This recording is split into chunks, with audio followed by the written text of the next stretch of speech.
Good morning, ladies and gentlemen, and welcome to the show. Listen, I'm glad to have you guys here on this Tuesday, the 6th of October, 2020. Thank you for tuning in. Now, a collapse has begun. It's been underway for quite a while now, but it's starting to accelerate now, the collapse. And one of the reasons why is because there's two different types of monetary policy. There's physical monetary policy, and then there's monetary policy. It is separated. There's a dividing line. One is where they stimulate Wall Street, and then the physical policy is where they actually put money out there to the people, like social programs, and these are the two different basic. Well, they're underdoing one and they're overdoing the other. But now, at this point, at this stage in the game, this is why Wall Street's went up so high. At this stage in the game, we're starting to undergo a real, honest-to-gosh collapse. Let's get started. Let's open up the charts right here and take a look at what's going on. First off, we're going to take a look at some of these things. Regal Cinema theaters in the United States being shut down. There's no timetable to reopen them. AMC Entertainment, the largest movie theater in the United States, will run out of liquidity in 6 months. They expect that the movie theaters in most of the country will eventually close down permanently because of the pandemic. So the movie theaters are all going under. The average rent for a one-room apartment in San Francisco has dropped by 20.3% more than it was a year ago. So we see that rents are collapsing. Well, people can't pay the rent. This is a carryover effect. You get so many people out there that can't pay the rent and can't pay off their mortgage and things, and they're in arrears maybe 3, 4, 5 months. Now they need to pay all that in a lump sum. These moratoriums on for renters that they don't have to pay, that can't go forever because, the landlords and stuff, they have to pay the banks, and in turn, this creates a trickle-down effect. And when this starts to break down, and it's starting to break down, it's getting closer and closer by the day to breaking down. It says during the third quarter, the number of vehicles delivered by General Motors was down by 10% from a year ago. It's reported that Anheuser-Busch will be laying off 400 employees. Allstate just announced that they'll be laying off 3,800 workers. JCPenney is cutting 15,000 jobs. Disney is cutting 28,000 jobs. They're laying them all off. Most of them are happening in Florida. American Airlines and United Airlines is letting 32,000 employees go. We're looking at just this unemployment benefits for the last week, new files are claimed. 787,000 Americans more. We got over 60 million Americans that are out of work, and this is the ones that they count. Retail stores are closing in the United States. It's absolutely unprecedented, it says here. Bankruptcy filings in New York have risen 40%.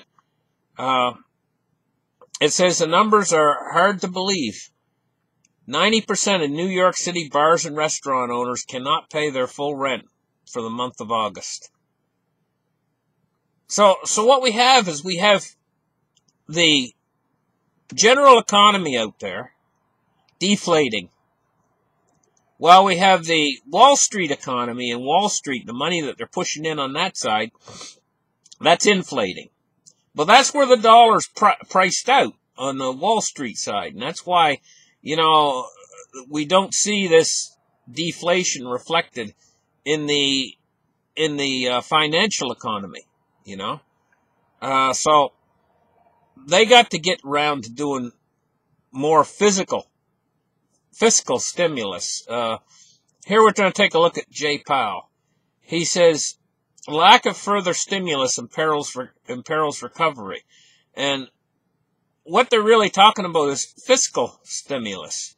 It says Washington, a strong financial support from the government and Federal Reserve has spurred a solid recovery from the pandemic recession, but the rebound may falter without further aid, Federal Chair Jerome Powell warned Tuesday.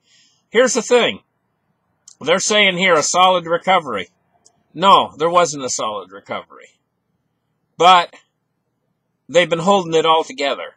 Basically, that's what they're calling a solid recovery, is basically holding the system together. This is in peril right now. It says this may falter without further aid, Jerome Powell warned on Tuesday. He's warning them. Powell said that the government support included expanded unemployment insurance payments, direct payments to most U.S. households, and financial support for small businesses, so far has prevented a recessionary downward spiral in which job losses would reduce spending, force businesses to cut even more jobs. This deflationary downward spiral right here can get out of control. And I've done shows on this quite recently about how they're playing a dangerous game. Well, it looks like this recessionary, it's actually not a recessionary downward spiral, what we're talking about here. It's a depressionary downward spiral. We're entering into the front side of a depression. And the longer they let this go, without fiscal stimulus, the more it's going to take to pull it out. It gains momentum. It falls down a black hole, and then it gains momentum in its fall. And the further you let it go, it can lead to social unrest on a massive scale. And that can lead to a disruption that you can't get it back to where it was anymore. It's just, this whole thing is they're playing a dangerous game, letting it fall.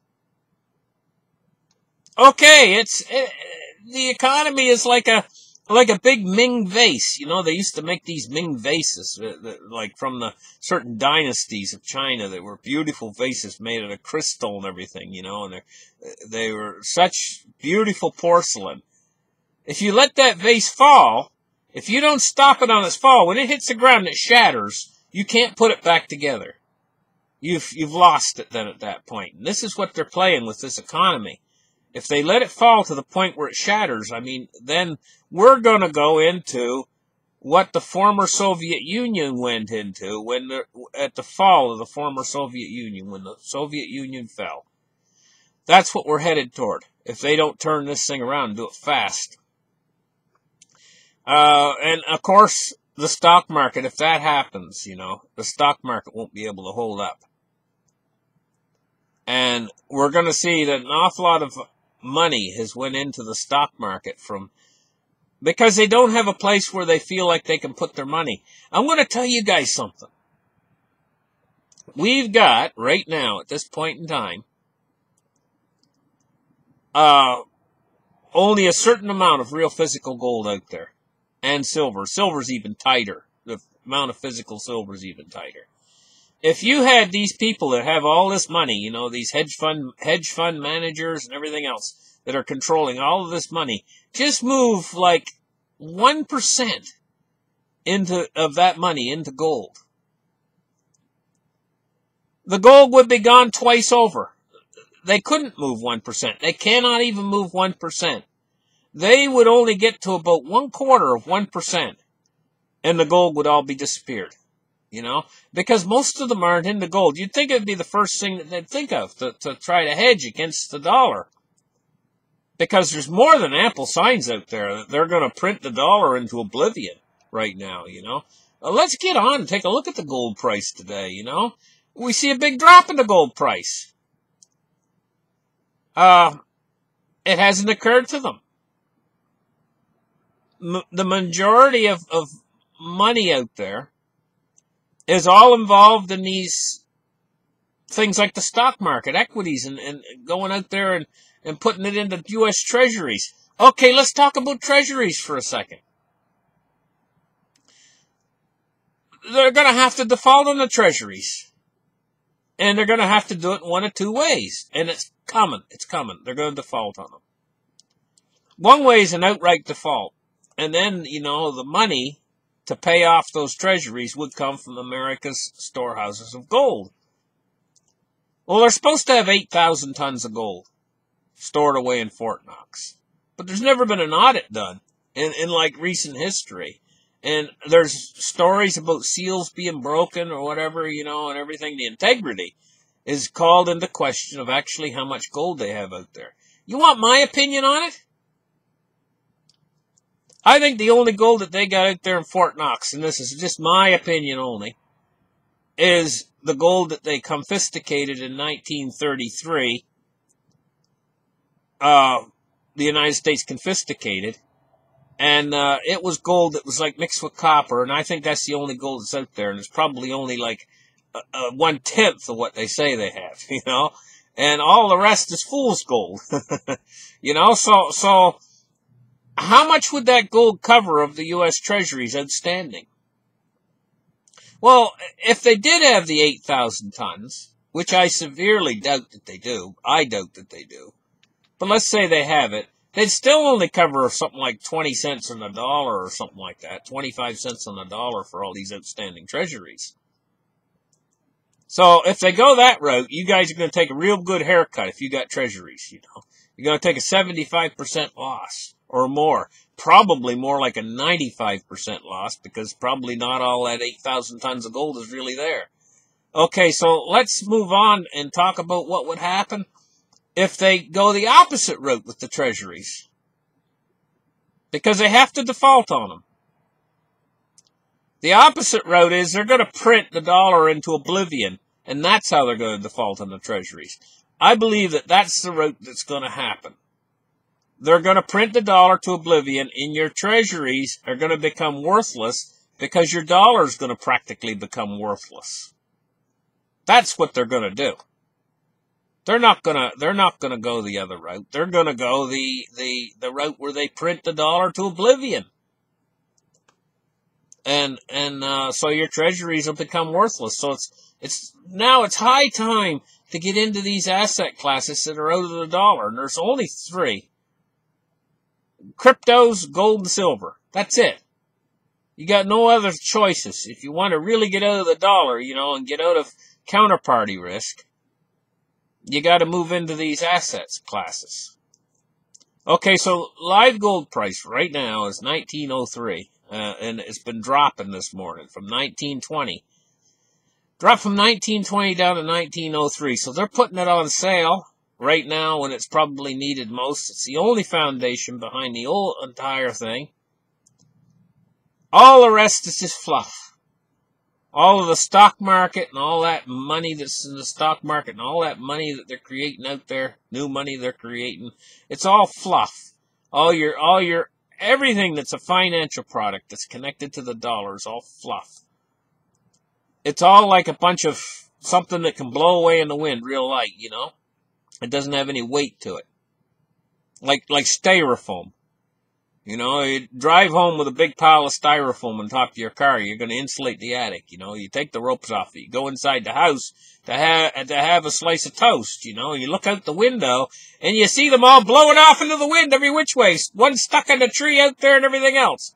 It didn't take nothing, just a little breeze. And all your sheets of styrofoam blew off the roof of your car. But if you're carrying an anvil home and you got it in the trunk of your car, you open up the trunk of your car and go in and have a slice of toast, there ain't no gust of wind that's going to move that anvil. That's gold and silver. Gold and silver is the anvil, And we're in a bit of a windstorm right now, and all of these other financial products are nothing more than a bunch of styrofoam. That's all they are. Fluff. Okay, let's move on and take a look at silver today. I'm right on to talk about this, because if they don't start doing massive amounts of fiscal, and they don't do it soon. In other words, if they don't get that stimulus truck rolling down the highway, get those payments out to the people and they don't do it soon, then they're going to have to do a lot more. That's all it means. It means if they put it off now, thinking they're going to get away with it, everything's going to start to collapse. The people are going to start going crazy, And then they're going to have to do a lot more in the long run to bring it back to where it is, bring it up. And that's going to destroy the dollar. And that's what I think is going to happen. I think they're going to put this thing off.